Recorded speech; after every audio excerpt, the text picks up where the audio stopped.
Efendim hoş geldiniz. Beylikdüzü Belediye Başkanı. Hayırlı olsun. Teşekkür ederim. Sağ olun. Ayağınıza sağlık. Amin.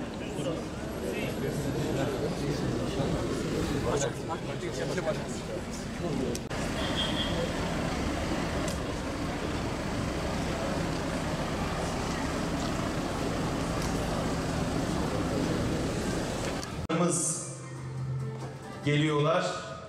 Salonda teşrif ettiler. Hoş geldiniz Sayın Genel Başkanım. Genel Başkanımız Sayın Zekeriya Yapıcıoğlu salonumuza teşrif ettiler. Hoş geldiniz efendim. Hoş geldiniz Sayın Başkanım. Şeref verdiniz. İşte geliyoruz muazzam bir edayla. Arkada kutlu dava, kısılmaz bir sedayla. Hiç bunları kuşanan ey millet, işte asaretiyle meydanlarda Eroğlu, onun adıdır Zekeriya Yapıcıoğlu.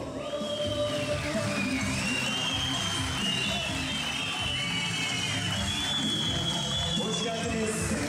Hoş geldiniz ilçemize Sayın Genel Başkanım. Mutluluk serptiniz, buse gülümseyen. Bismillah ve elhamdülillah. Vessalatu vesselamu ala Resulillah. Saygıdeğer belediye başkanımız, kıymetli misafirler, siyasi partilerin ve sivil toplum kuruluşlarının değerli temsilcileri, kıymetli basın mensupları, hanımefendiler, beyefendiler, hepiniz hoş geldiniz. Zeytinburnu ilçemizin 4. olağan kongresine şeref verdiniz. Allah'ın selamı, rahmeti, bereketi, mağfireti, inayeti hepimizin üzerine olsun inşallah. Esselamu Aleyküm ve Rahmetullahi ve Berekatuhu. Değerli misafirler, sözlerimin hemen başında 2 gün önce, yani geçtiğimiz Cuma günü Hakk'a yürüyen, emanetini Rabbine teslim eden Karaman İl Başkanımız Halis Özelçi ağabeyimizi rahmetle anıyorum. Rabbim hizmetlerini dergâh-ı izzetinde hüsnü kabul ile kabul eylesin. Onu cennetiyle mükafatlandırsın, taksiratını affeylesin. Yine geçtiğimiz Temmuz ayının 22'sinde Adana'da menfur bir saldırıyla katledilen, şehit edilen Adana İl Sekreterimiz Sacit Pişkin kardeşimi de rahmetle anıyorum. Değerli dostlar, 2012 yılının Aralık ayında soğuk bir kış günü yola çıktık. Önce insan, öncelik adalet şiarıyla kuruluş dilekçemizi İçişleri Bakanlığı'na verdik ve siyasi yürüyüşümüz yeni bir merhaleye girdi. Hazırlık dönemi epey bir sürmüştü. Partimizi kurduğumuz gün basına yapmış olduğumuz açıklamada Hüdapar yeni kurulmuş olabilir ama siyaset sahnesinde özgür ağırlığı hissedilecektir demiştir. Rabbime hamdolsun, sözümüz havada kalmadı, ayaklar yere bastı. Gelinen aşamada özellikle 2023 yılının genel seçimlerinde 14 Mayıs ve 28 Mayıs tarihlerinde yapılan seçimlerde Hüdapar'ın özgür ağırlığı hem Hüdapar'ı sevenler hem onunla birlikte yol yürüyenler hem de Hüdapar'ın varlığından rahatsızlık duyanlar, Hüdapar'ın aleyhine propaganda yapanlar tarafından da hissedildi. Hem dost hem de düşmanlık yapanlar bunu hissetti.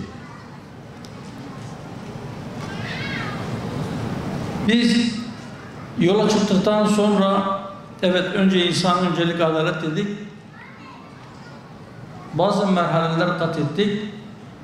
Geçtiğimiz kongreden bu yana ve bu kongrede de diyoruz ki memleketin Hüdapar'a ihtiyacı vardır. Bu ihtiyaç kendisini aslında gösterdi. Yine hem dostlara gösterdi hem de dost gözüyle bakmayan insanlara. Aslında siyaset literatüründe belki siyasi partiler arasında düşmanlıktan ya da düşman kavramından söz etmek çok doğru değil. Biz özellikle şu son seçim döneminde, yani 2023 yılı parlamento ve cumhurbaşkanı seçimi döneminde birkaç cümleyi defalarca tekrar ettik. Dedi ki diğer siyasi partiler bizim düşmanımız değil, siyasi rakiplerimizdir. Ve bütün siyasi partilere çağrıda bulunduk. Dedi ki biz seçime gidiyoruz, savaşa değil. Lütfen herkes diline dikkat etsin. O gün belki çok etki uyandırmadı. Birileri milleti birbirine karşı kışkırtmayı kendisine vazife bildi ya da bundan bir çıkar umdu. Ama en azından geçtiğimiz günlerde ana muhalefet partisinin liderinin ve kaybeden Cumhurbaşkanı adayının gazetecilerle yapmış olduğu bir mülakatta Hüdapar'la ilgili kurmuş olduğu bazı cümleler, biz onların görüşlerine katılmıyoruz ama bu bize onları düşmanlaştırma hakkını vermez cümlesi bu anlamda belki değerliydi. İnşallah samimidir. Evet, mecliste bulunan siyasi partilerin her birisi kendisine göre belli bir temsiliyet oranına sahiptir. Milletten belli oranda oy almıştır. Yasalara göre kurulmuştur ve orada temsil edilen her siyasi partinin meclisteki varlığı bir haktır ve meşrudur. Ve hiçbir siyasi partinin başkasını düşmanlaştırma gibi bir hakkı yoktur. Hiç kimsenin kendi siyasi çıkarı için başkasına hedef gösterme ya da başkasının hedef haline getirecek davranışlarda bulunma, söz söyleme hakkı da olmamalıdır. Bu ne kadar samimi, ne kadar sürecek hep birlikte göreceğiz. Ama buradan şunun altını özellikle çizmek istiyorum. Bütün siyasi partilere, herhangi bir siyasi partinin, Hüdapar'da dahil, başka bir siyasi partiden meşruiyet dilenmek gibi bir durum yoktur. Bizim de elbette diğer siyasi partiler gibi bir başka siyasi partinin onayına ihtiyacımız yoktur. Bizim meşruiyetle ilgili bir kaygımız yoktur. Ve biz ısrarla diyoruz ki siyaset meşru daire içerisinde yapılmalıdır. Kim ki kendisinin şahsi ya da partisinin grup çıkarları, parti çıkarları için toplumun aleyhine, milletin menfaatinin aleyhine çalışma yapıyorsa o kendi meşruiyetinin altına uymaktadır. Bizim sözümüz budur. Ve inşallah biz bunu söylemeye devam edeceğiz. Hüdapar gücünü milletten alan ve milletin değerlerini savunan bir siyasi harekettir. Kurulduğu günden beri bunu yapmıştır. Bundan sonra da ne pahasına olursa olsun bunu yapmaya devam edecektir. Parti programımızda da belirttik. Yeri geldi farklı platformlarda, farklı zamanlarda dile getirdik. Buradan bir kez daha söyleyeyim. Cumhursuz cumhuriyet anlayışı dönemini bitirmiştir. Halka rağmen halk için anlayışı tası tarağı toplayıp inşallah memleketi bir daha dönmemek üzere terk edecektir. Milletin değerlerinin aleyhine, milletin değerlerini sürekli örseleme, onları aşındırma ve yok etme siyaseti güdenler bu millete yabancıdırlar. Milletin değerlerine düşmanlık yapanlar, milletin tarihine cahil olanlar, milletin örfüne, adetine, geleneğine, inancına şaşı bakanlar asla bu milletin desteğiyle bir daha iktidar görmeyeceklerdir inşallah. Evet, 14 Mayıs seçimlerinde önümüze 3 hedef koyduk. Dedik ki birinci hedefimiz Sayın Cumhurbaşkanımızın Recep Tayyip Erdoğan'ı yeniden Cumhurbaşkanı seçtirmek. İkinci hedefimiz parlamentoda bir temsil imkanı elde etmek. Üçüncü hedefimiz Cumhur İttifakı'nın mecliste çoğunluğu elde etmesi. Rabbime hamdolsun bu üç hedefimizin üçü de gerçekleşti. 4 adayımız vardı. O konuda da yine %100 bir başarı sağladık ve 4 adayımızın tamamını meclise gönderdik. Bizim için yeni bir merhaledir.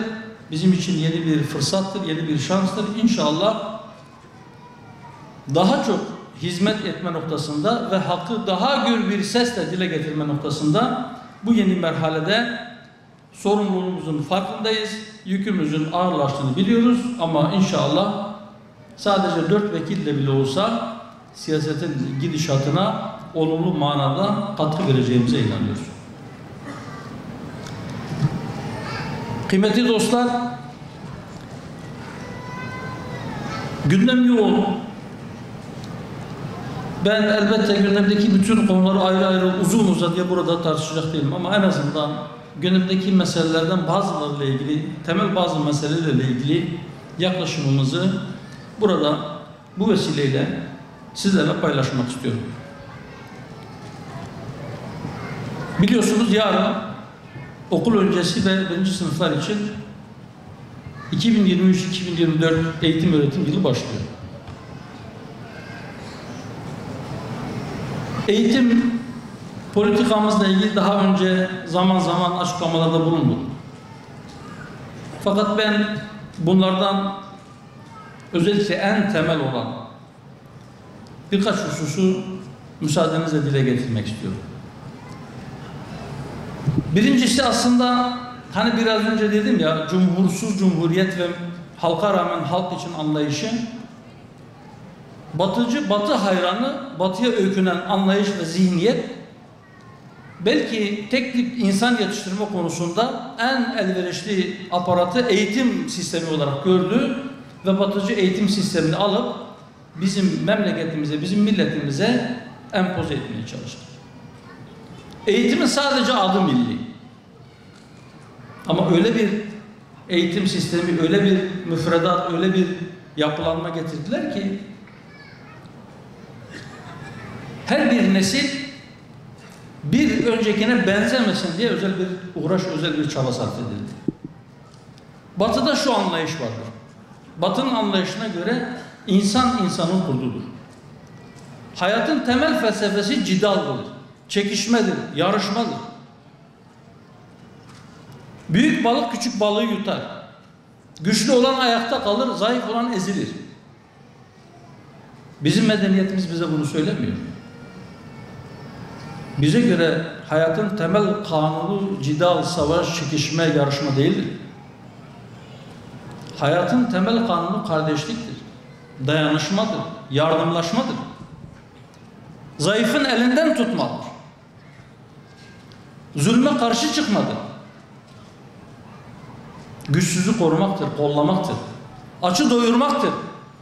Yetime bakmaktır. Ama bizim eğitim sistemimizde bunlar yok. İşte bugün çocuklarımızın bazıları bursluluk sınavına girdiler. Eğitim sistemimiz çocuklarımızı adeta test usulüyle birbirleriyle yarışan yarış atları haline getirdi. Bugün çocuğu sınava giren bir veliyle görüştüm. Diyor ki daha sınav başlamadan yanımdaki bir velinin, bir babanın telefonu çaldı. Çocuğu görevlinin telefonuyla babasını aramış. Baba ben korkuyorum. Beni al, sınava girmeyeceğim. Çocuklarımızı sınava girmekten korkar hale getirdi bu sistemimiz. Bilgi vermeyi bile doğru düz beceremedik. O bilgiyi ölçmeyi test usulüyle yarım yamalak yaptık. Artık çocuklar o konudaki bilginin ne olduğundan çok onunla ilgili bir soru çıktığında nasıl doğru şıkkı buluruma kilitlenir. Bu hal değil. Hadi diyelim ki biz pozitif bilimleri çok iyi öğrettik. Peki işin eğitim tarafı ne durumda? Biz çocuklarımıza iyi insan olmayı öğretebildik mi? Onları eğitebildik mi? Biraz önce saydığım değerlere sahip çıkan nesilleri yetiştirebildik mi? Yoksa gittikçe bize benzemeyen, konuşurken bile 1000 yerine K diye, 3000 yerine 3K diye, artık sosyal medyanın diliyle konuşan, ne dediği bazılarınca anlaşılmayan bir nesil geliyor.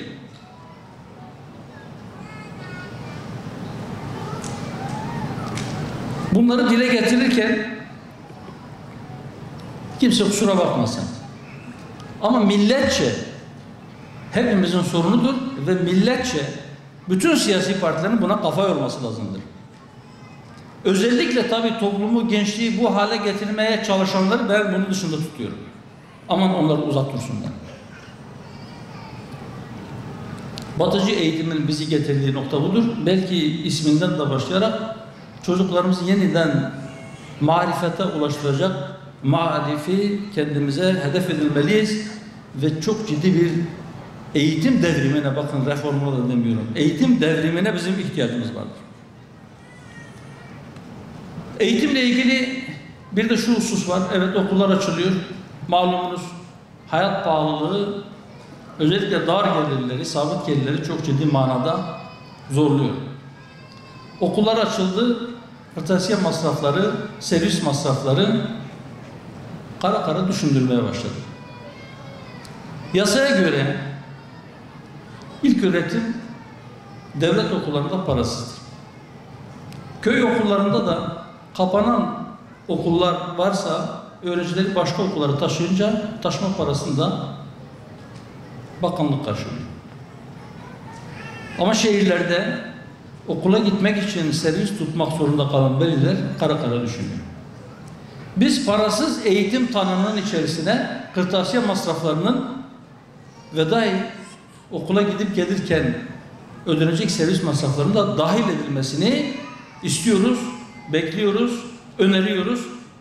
Hükümete tavsiyemizdir. Buradan çağrıda bulunuyoruz. Evet, hükümete çağrımız özellikle dar gelirli fakir vatandaşlara, yoksul vatandaşlara, geçinmekte zorlanan vatandaşlara eğitim konusunda bir katkı verilmesi çağrısında bulunuyoruz. Ve eğitimcilerin tabiriyle 100 yılın pedagojik hatası. Bunu zaman zaman dile getirdiğimizde bazı kelimeleri cımbızlayarak birileri başka tarafa çekiyor ama biz ısrarla altını çiziyoruz. Karma eğitim dayatmasından vazgeçilmelidir. Karma eğitim pedagojik bir yanlıştır. Karma eğitimi isteyenlerin dile getirdikleri sonuçları da olumlu manada sağlamadı. Ama karma eğitimle biz gençleri daha kolay ifsad edebiliriz diye zihinlerin arka planında taşıdıkları düşünceler varsa o başka. Bu karma eğitim dayatmasından vazgeçilmeli derken birileri diyor ki bunlar karma eğitime karşı. Bakınız, bizim bu sözlerimizi çarpıtanlara bir ara şöyle bir teklifte bulmuştuk. Dedi ki gelin size söz. Türkçe kursları açalım, size ücretsiz kurs verelim.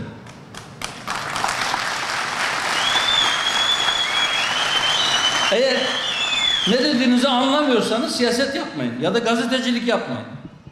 Eğer ne dediğimizi anlıyorsanız, bunu hemen çarpıtıyorsanız o zaman gelin size ahlak dersi verelim.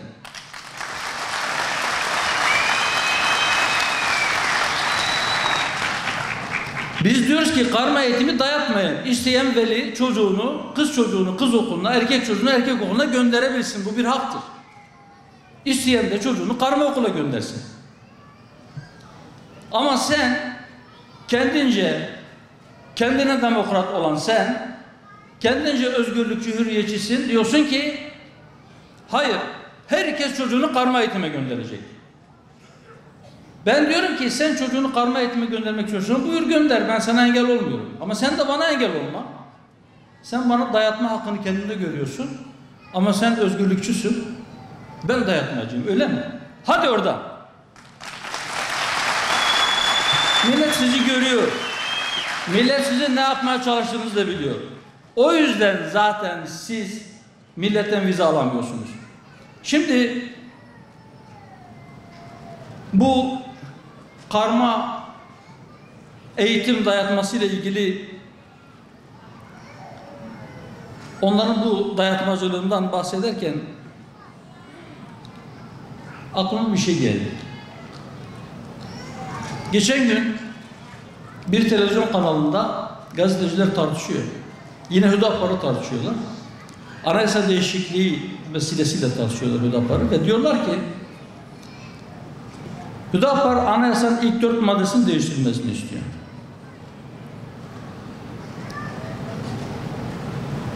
Halbuki bizim söylediğimiz şey şuydu. Biz diyoruz ki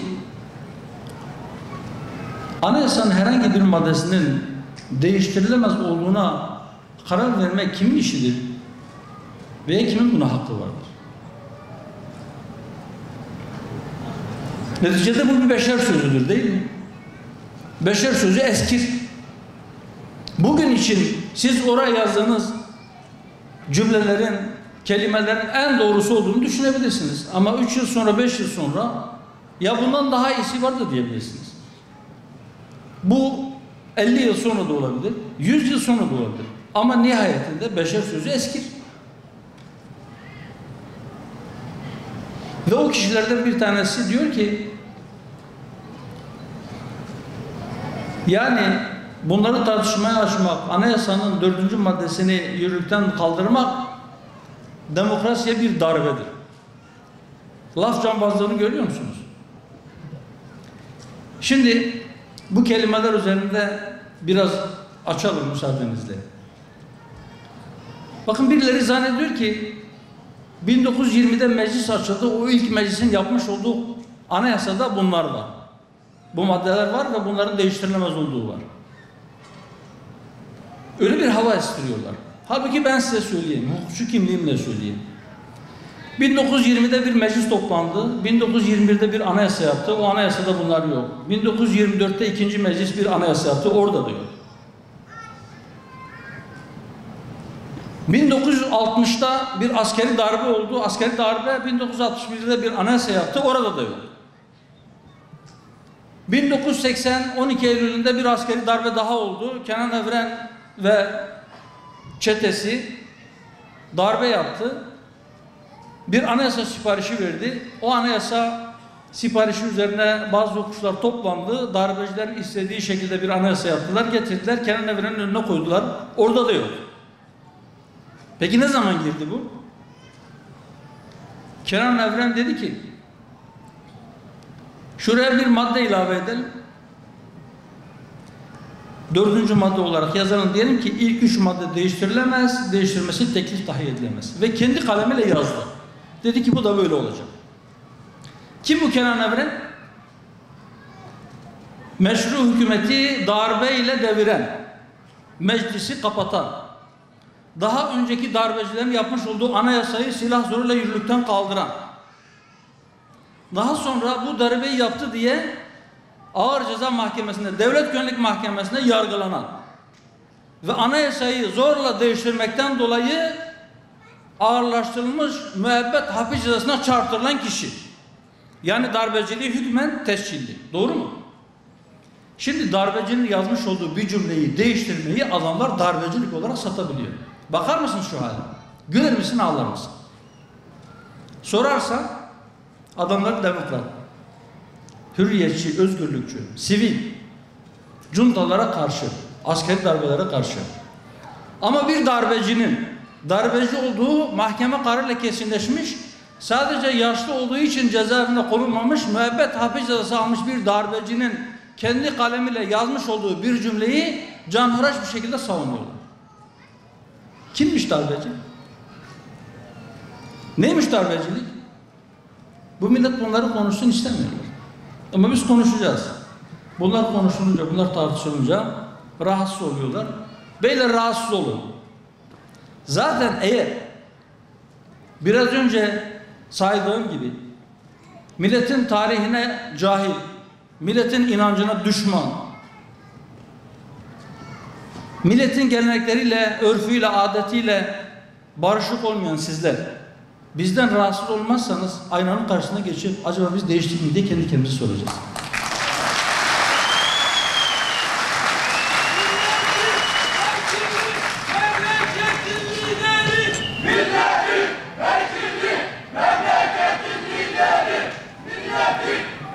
Estağfurullah.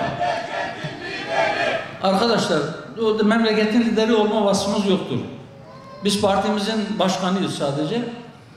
Ama inşallah milletimiz bir gün yetki verirse o yetki illa bizde olsun demiyoruz.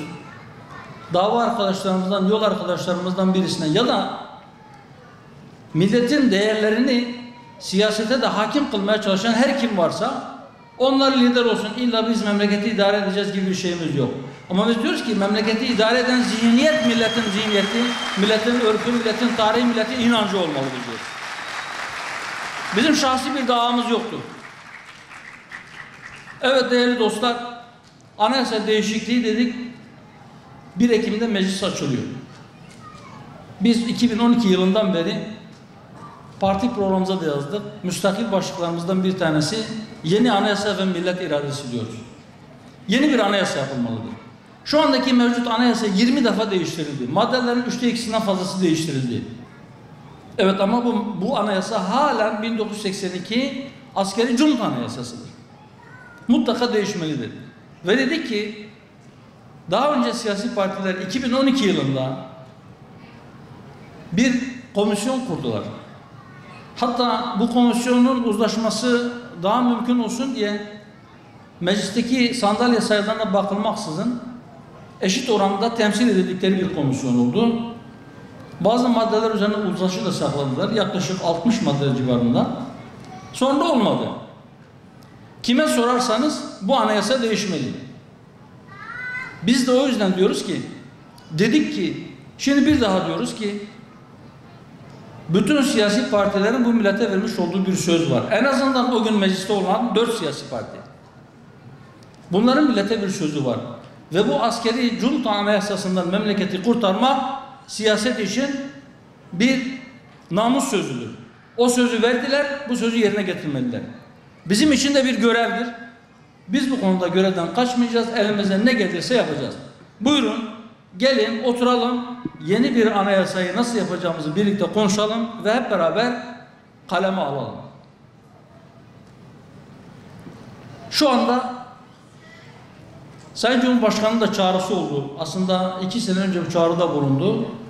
En son geçtiğimiz gün yine bunu tekrar etti. Bu meclisin yeni bir anayasa yapması lazım. Sayın Adalet Bakanı'nın açıklamaları oldu. Benzer açıklamalar. Evet, bu parlamentonun, bu meclisin siyasi partilerin millete borcudur, yükümlüdür. Mutlaka yeni bir anayasa yapılmalıdır diye. Şu anda gündemde olan yeni yasama yılının başlamasıyla birlikte gelecek olan iki madde var. Birisi ailenin korunması ile ilgili, birisi de tesettürün anayasal güvenceye kavuşturulması ile ilgili.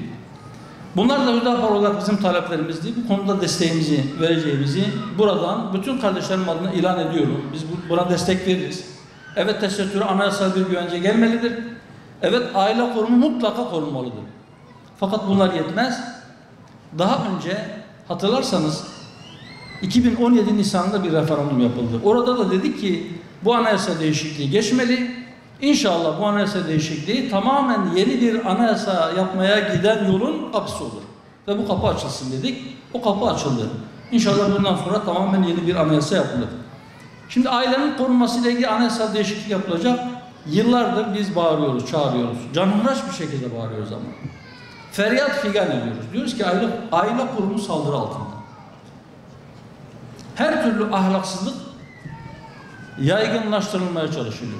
Bunun reklamı yapılmaya çalışılıyor. Bunu öyle bir yaygınlaştıracaklar ki aile diye bir şey kalmayacak. Ve yavaş yavaş etkisini göstermeye başladı. Bunun pek çok sebebi var. 6284 sayılı yasada mahsurlu bazı maddeler var. Süresiz nafaka aile kurumunu olumsuz yönde etkiliyor.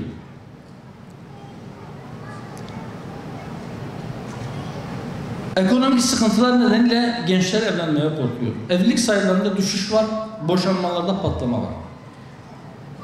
Maneviyat eksikliğinden dolayı aile içi şiddet artıyor. Ama biz kadına yönelik şiddeti durduracağız diye aileyi yıkmayalım dediğimizde bize kadın düşmanlığı diyorlar. Sanki kadına yönelik şiddet serbest olsun diyormuşuz gibi yine laf cambazlığı, kelimeler üzerinde hokkabazlık yaparak bizi kara çalmaya çalışıyorlar. Aslında sesimizi kısmaya çalışıyorlar. Ama susturamayacaklar. Bizim dediğimiz şudur. Evet, kadını koruyalım. Çocukları koruyalım.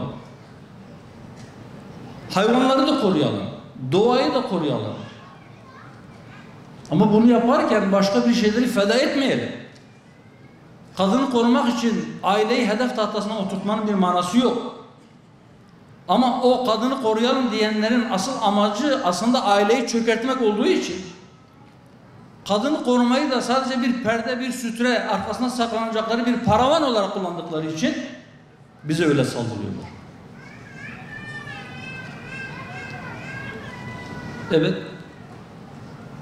Onlara bakarsanız kadının şiddete, haksızlığa, tacize, saldırıya uğradığı yer ailedir.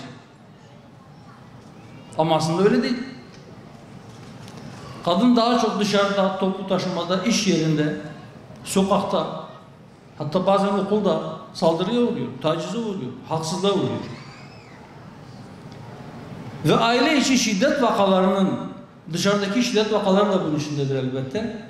Şiddet vakalarının en önemli sebeplerinden bir tanesi alkoldür. Saldırıların, haksızlıkların, yaralamaların, darp etmelerinin %70'inin altında yatan sebep alkoldür.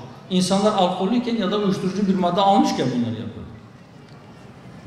Peki siz bu insanların kadını koruyan diye hadi aileyi yıkalım, bir beis yoktur diyenlerin alkol aleyhine tek bir kelime, tek bir cümle sarf ettiklerini duydunuz mu? Duyamazsınız. Söylemezler. Çünkü onların hedefi başkadır dediğim gibi. Onlar aileyi yıkmak istiyor ama onların temel şiarlarından bir tanesi de alkoldür. İşte geçtiğimiz günlerde yine yoğun bir şekilde tartışıldı. Bazı yerlerde alkol alınmasının yasaklanması üzerine İstanbul'da birileri hop oturup hop kalkıp laiklik ilkesi elden gidiyor diye bağırmaya başladı. Pardon ama size soruyorum, size değil, onlara. Laiklik demek sarhoş olmak demek midir? Bu mudur yani? Laiklik elden gidiyor. Parklarda, bahçelerde, sahillerde alkol alınmasın diyor valilik, laiklik elden gidiyor. Tesettür diyorsunuz, tesettüre anayasal güvence laiklik gidiyor. Nedir bu laiklik? Alkol ve çıplaklık mıdır? Bundan ibaret midir? Nedir? Niye meseleleri kendi mecraından çıkarıp sürekli bu kelime üzerinden tartışma merakınız sürekli böyle üst seviyelerde? Neden? Aslında biz sizi biliyoruz. Niçin yaptığınızı da biliyoruz ama bir gün emin olun bütün millet görecek. Evet, biz aile korunsun diyoruz. Aile korumuna ama gençler de korunmalı. Gençler iyi yetiştirilmeli. Yozlaşma mutlaka önlenmeli, önüne geçilmeli. Mesela kadını koruma ile ilgili önerilerimizden bir tanesi, aile kurumunu güçlendirme önerilerimizden bir tanesi şudur. Diyoruz ki 25 yıl evli kalan kadına emeklilik hakkı tanınmalı. Hükümet o konuda bazı hazırlıklar içerisinde, fakat 25 yıl evli kalan kadınların isteğe bağlı sigortalı kapsamında kendi primlerinden bir kısmını ödemek şartıyla emekli olabileceği yönünde bir düşünce var. Biz bunu söylemiyoruz. Biz diyoruz ki çalışan bir kadın eğer çocuklarına bakıcı tutuyorsa siz o konuda devlet olarak destek veriyorsunuz. Kreş parası veriyorsunuz ya da bakıcı parası veriyorsunuz. Onun sigorta primlerini veriyorsunuz. Kendi çocuğuna bakan, onu büyüten kadından da bunu esirgemeyin diyoruz. Kadınlarımız bunu hak ediyor. Değerli dostlar, aslında gündemde daha pek çok konu var. Ama hava biraz sıcak, bilmiyorum. Aşağısı biraz daha serindi. Buraya çıkınca biraz da ışıkların etkisiyle midir? Sıcak bastı. Çok fazla da uzatmak istemiyorum ama gündemin önemli konulardan bir tanesi ekonomi. Onu değinmeden geçersek eksik kalır. özellikle İstanbul'da kiralarla ilgili çok ciddi bir sıkıntı var. Mesela bazı insanlar bize şu şekilde müracaatlarla geliyorlar. Bir yerde bir kurumda çalışıyor. Diyor ki ev sahibi onu çıkarıyor ya da kirasını arttırıyor. Eğer tayinini aldıramazsak başka bir yere, daha küçük bir yere maaşının tamamını ya da yarısından epey fazlasını kiraya vermek zorunda kalacak. Lütfen bize yardımcı olun. Bu çalışanların başka yerlere ataması yapılsın. Nakli yapılsın. Ciddi bir sorun. Kira fiyatları, ev fiyatları bu kadar artmışken insanlar geçinme konusunda sıkıntı yaşıyorlar. Sadece kiralar değil, gıda maddeleriyle ilgili ciddi bir fiyat artışı var. Enflasyon oranının üzerinde gıda enflasyonu. Geçtiğimiz gün Türkiye Ziraat Odaları Birliği Başkanı'nın bir açıklaması oldu. Bahçede 5 lira olan elma manavda 27 lira. %400 küsur bir artış. Çok fazla aracı var. Ve gıda fiyatlarındaki bu yükseliş dar gelirli vatandaşı gerçekten canından bezdirmiş. Çok acil bir şekilde aradaki aracıları azaltacak ve denetimleri sıklaştıracak yeni bir düzene, yeni bir düzenlemeye ihtiyaç var.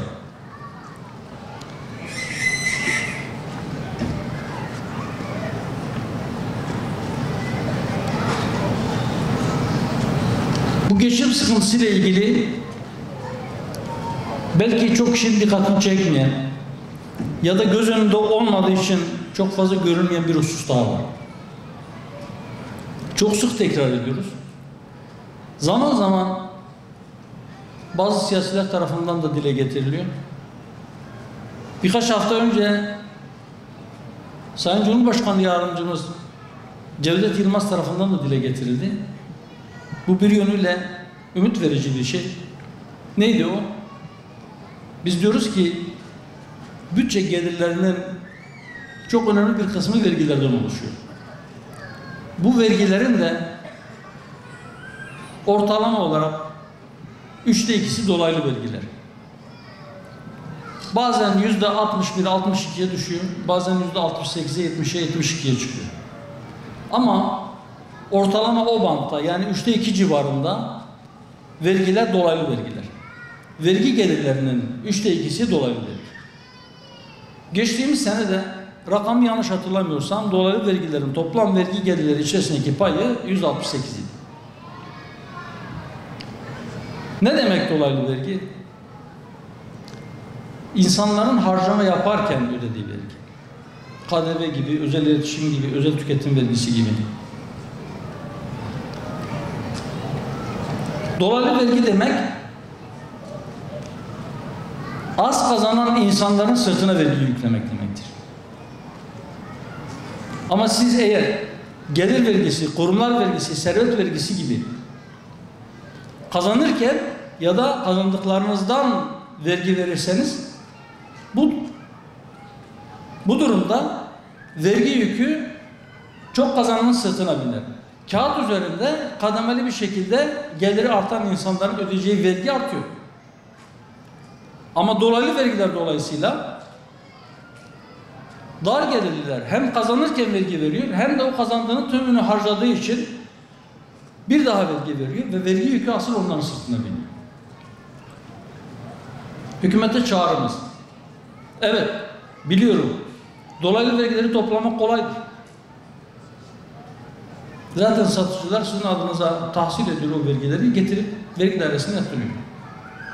Tabii eğer yolda bir kazaya uğramazsın.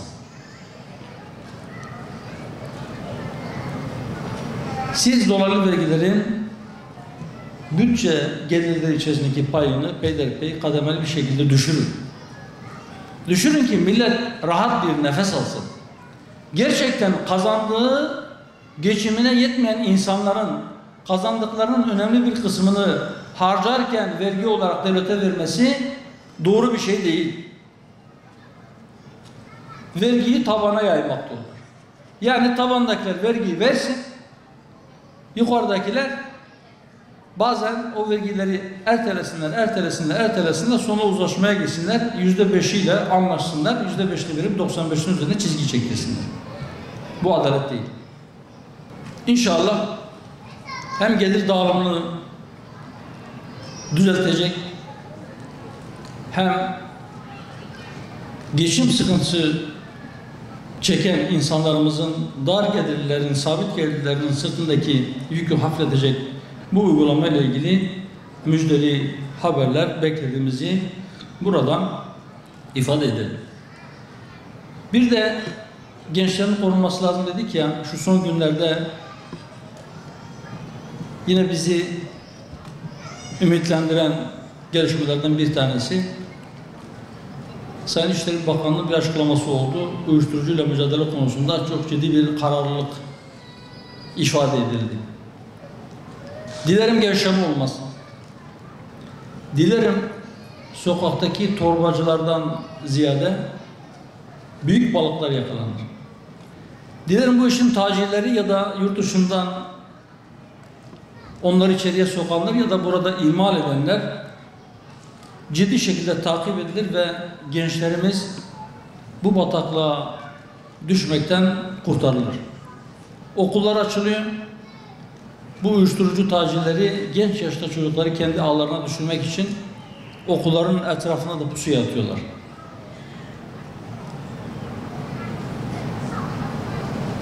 Merhum Aliya İzzet Begoviç'in çok hoşuma giden, çok hikmetli bir sözü var. Savaş ölünce değil, düşmana benzeyince kaybedilir. İşte diyoruz ki, lütfen, bakın Batı toplumu çöktü. Aile kurumu çöktü. Gençler artık hükümetler baş edemediği için gençler şehirlerin belli bazı bölgelerinde belli dozda uyuşturucu kullanmakta serbesttirler. Hatta devlet onlara veriyor. Nüfusları azalıyor. Tamamen yarışmacı, bencil bir toplum haline geldiler ve bundan dolayı da çöküşteler. Ne olur? Biz aile kurumumuzu onlara benzetmeyelim. Biz gençlerimizi onlara benzemekten muhafaza edelim. Ne olur? 1915'te, 1922'de durdurduğumuz ve memleketten kovduğumuz işgalci güçlerin kendilerine benzeyerek savaşı kaybetmeyelim. Değerli dostlar, evet sorunlarımız çok. Bunların hepsinin farkındayız. Ve her birisinin çözümünün ne olduğunu da biliyoruz. Hiçbir sorunumuz çözümsüz değil. Allah'ın izniyle bu sorunların çözümü konusunda yeni merhalede bizler Hüdapar olarak elimizden gelen bütün çabayı sarf edeceğiz, bütün katkıyı sunacağız inşallah. Sorunlarımızın nasıl çözüleceğini biliyoruz dedik ama sadece bu değil, milletçe sorunlarımızın nasıl çözülemeyeceğini de gördük. Kavgayla, gürültüyle, kamplaşmayla, birbirine girmeyle, silahla, şiddetle sorunların çözülmediğini, daha da büyüdüğünü şu son süreçte yaşadıklarımız hepimize gösterdi. Son olarak değerli dostlar, önümüzde yerel seçimler var. 2024 yılının Mart ayının son günü, yani 31 Mart 2024 Pazar günü yerel seçimler yapılacak. Elbette bu yerel seçimlerde belki hemen hemen bütün siyasi partilerin gözü İstanbul. İstanbul bir 5 yıl daha kaybetmesin diyoruz. Yerel idareciler, yerel yönetimlerin başındaki kişiler, yerel yönetimlere seçilen insanlar elbette siyasi kişilikleri dolayısıyla siyasi meselelerle de ilgilidirler. Fakat diyoruz ki yerel yöneticilerin önceliği yerel siyaset olsun, yerel hizmet olsun. Kendi şehrini bırakıp memleketin başka taraflarında sürekli dolaşan, kendi şehrinin sorunlarından, idare ettiği şehrin sorunlarından başka her sorunla ilgilenen ama kendi şehrini ilgisiz bırakan ya da o sorunların çözümünü sürekli erteleyen yöneticilerden o şehre bir hayır gelmediğini inşallah İstanbul'u görmüştür. Lafla peynir gemisi yürümez. Biz çok hizmet ettik demekle gerçekten o hizmetler gerçekleşmiş olmaz. Şimdi buradan bütün kardeşlerime söylüyorum. Bazen soruyorlar. Bu kez sorulmadan biz söylemiş olalım. Bize diyorlar ki siz önümüzdeki yerel seçimlerde yine ittifak içerisinde mi olacaksınız? Bir ittifak var mı? Ya da yalnız başınıza mı gireceksiniz? Biz şunu söylüyoruz. Biz her ihtimale hazırız. Hiçbir ittifak olmasa da inşallah biz seçime hazırlıklıyız. Seçimlere tek başımıza girecekmişiz gibi çalışmalarımız devam ediyor. Ama bu şu demek değildir. İttifaklara kapı kapandı, ittifaklar bitti demek değildir. Mümkünse, şartlar el verirse ittifaklar da olabilir, olacaktır. Ama bütün kardeşlerimden ricam ve istirhamım şudur. Lütfen, şimdi bu kongremizi de yaptık. Yeni bazı takviyeler de geldi, bazı isim değişiklikleri oldu. Yeni bir enerjiyle, yeni bir güçle geçen geçti. 2023 seçimleri geride kaldı. 3 hedefimiz vardı. Üçünü de %100 oranında gerçekleştirdik. Şimdi önümüzde bir seçim var. Önümüze bakacağız. Yerel seçimlerde de önce millet için, önce memleket için hayırlı olan, hizmet üretecek olan ve milletin değerlerini siyasete taşıyacak olan bir çabayı ortaya koyma, öyle bir sonucu elde etmek için var gücümüzle sahada olma ve çalışma zamanıdır. Yarından tezi yok. Yine sokaklarda olacağız. Hep söylüyorduk. Hüdapar sadece seçim odaklı, seçimden seçime çalışan bir parti değildi. Fakat bu sefer seçimler peş peşe geldi. Ama inşallah bu sözümüzün de ne anlama geldiğini 31 Mart seçimlerinden sonra da herkes görecek. 31 Mart'tan sonra daha 4 yıl boyunca seçim falan yok memlekette. Bir kaza bela Allah vermesin. Olağanüstü bir durum olmazsa 2028'e kadar seçim yok. Ama biz Allah'ın izniyle 2024'ten 2028'e kadar da hep halkın içerisinde olacağız. Hep koşacağız. Hizmet üreteceğiz. Halkımızın derdiyle dertleneceğiz. Onların sözcüsü olma konusunda gayretimizi artıracağız. Her bir günümüz inşallah bir önceki günümüzden daha güçlü adımlarla daha ileriye doğru yürüyeceğimiz bir süreç olacak. Ben sözlerimin sonunda yönetime seçilecek olan kardeşlerimi şimdiden tebrik ediyorum. Rabbim utandırmasın, güç kuvvet versin. Allah-u Teala bizleri de önce kendi huzurunda, sonra da dostlarımıza karşı, milletimize karşı mahcup etmesin diyorum. Bu duygu ve düşüncelerle hepinizi Allah'a emanet ediyorum. Esselamu Aleyküm ve Rahmetullahi ve Berekatuhu. Başkanım, sizi müsaadenizle bekletmek istiyoruz. Yeni ilçe idare kurulumuzda bir fotoğraf almak istiyorum müsaadenizle.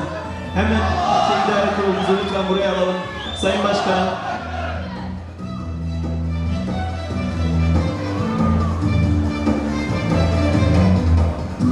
İl Başkanımız Sayın İsa Güvenlik Bey'i de buraya davet ediyoruz.